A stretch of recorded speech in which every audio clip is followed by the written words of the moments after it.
எழுத்து பிழையிலும் நீயே நிறைகிறாய். நான் சுமக்கும் கவி சிசுக்கள் யாவும் உன்னையே பிரசவிக்கின்றன.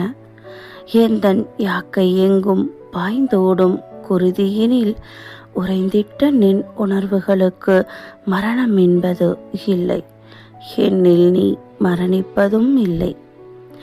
ஆதி முதல் அந்தம் வரை நீயே நீக்கமர நிறைகிறாய் எந்தன் எழுத்துக்களில்.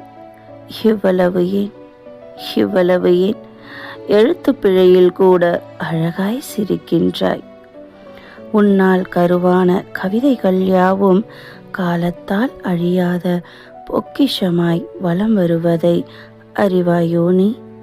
இதோ உந்தன் கழுத்தோர பூனை முடிகள், உந்தன் கழுத்தோர பூனை முடிகள் குத்திட்டு சிலிர்த்திட நீ ரசித்திடும் எனது கவிதைகள் யாவும் நிறமாறா கவிதைகளை. நீ ரசித்திடும் எனது கவிதைகள் யாவும் நிறமாறா கவிதைகளே. கவிதை ஆக்கமும் வாசிப்பும் கவிஞர் சசிகலா திருமால். இது உங்கள் அபிமான யாழிசையால் சேனல். இந்த வீடியோ உங்களுக்கு பிடிச்சிருந்தா லைக் பண்ணுங்க, கமெண்ட் பண்ணுங்க, ஷேர் பண்ணுங்க, மறக்காம சப்ஸ்கிரைப் பண்ணுங்க ஃப்ரெண்ட்ஸ். நன்றி, வணக்கம்.